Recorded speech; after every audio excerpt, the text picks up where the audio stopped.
The amount of songs that the band wanted to release, however, presented a commercial problem for Niven and Geffen Records. With 30 tracks and a combined running time of over 2.5 hours, a vinyl version would, in effect, be akin to a quadruple album. Even with CD technology allowing for a much expanded running time per disc, it would take 2 CDs to launch all 30 songs as one album. At first, that's what they decided to do. 30 tracks spread over 2 CDs presented as a coherent album. Certainly such grandiosity sat well with Axl's idea of the band's monumental destiny, instantly propelling Use Your Illusion into the exalted realms of modern-day Tommy or The Wall. Tom Zutrat suggested they release a double album, followed a year later, halfway through what already promised to be a 2-year world tour, by a more conventional single album with the added prospect of at least one EP or mini-album a la GNR Lies, of the various cover versions Axl was now insisting the band record. Slash told me there was even talk of a series of EPs, one punk-themed, one funk, one rap, one rock, and the probability of a live album at the end of the tour as well. But in what would prove to be the last significant commercial decision for Guns N' Roses, Alan Niven had a better idea. As the material was growing, I was getting more and more apprehensive about it being a double CD, and I was getting more apprehensive about selling it as a double CD, which made it much more expensive for the individual. The last thing I wanted to develop was the reaction from fans that now that they've become excessive, and there are these long meandering songs, and it's a thick double record that's hard to get into. I persuaded Axl that from a fan's economic point of view, to be able to go and buy one album one week and one album the next week was less erroneous.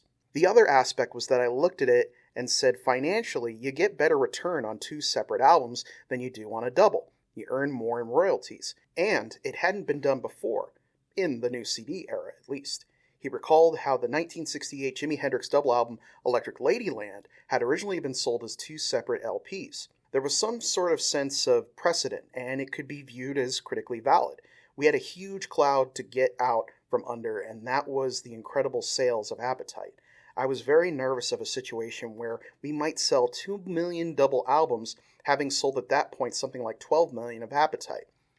I had a meeting with Rosenblatt, and he pushed a pencil and a piece of paper at me and said, "Write down what you think we're going to do." Believe it or not, I wrote down that I thought we'd do 4 million of each single album, which meant we could say we'd sold 8 million albums. That, I thought, would have sense of a continuity as opposed to drop-off. Rosenblatt loved it because fiscally it worked out better for Geffen than a double album. He could absolutely see the intelligence behind it. There would be eventually 2 albums, Use Your Illusion 1 and 2. The title lifted from the Mark Kowalski artwork of the same name that Axl had recently become fascinated by. Nevertheless, Niven admits he was terrified when he broached the idea with Axl. Can you imagine what a retail disaster that would have been if that had been a double album priced at $29? We would have had 1.5 million if we'd been lucky, and we're coming off 8 of Appetite. It would have been an absolute nightmare. I sat Axl down and said, "We got a working class following. You want to charge them $30 in one go? If we do it as 2 separate albums, they can buy one week and one the next.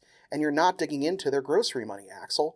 Doug Goldstein says the only argument he can remember having with Axl in those days was over how to release the 2 albums.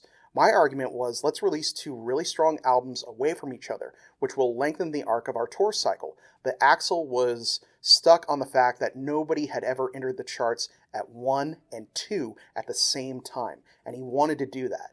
And in fact, he did. Indeed, within a week of release, the 2 albums had gone straight into the United States charts at number 1 and number 2. This was now about more than just success. This had become a cultural signifier, a piece of living history, the last great event of the vinyl and CD era. The content on this channel is made possible from viewers like you. Help the channel grow by supporting me on Ko-fi, which you can find a link to below. You can also help by liking, commenting, sharing, and subscribing. Thank you again for watching, and I will see you guys next time.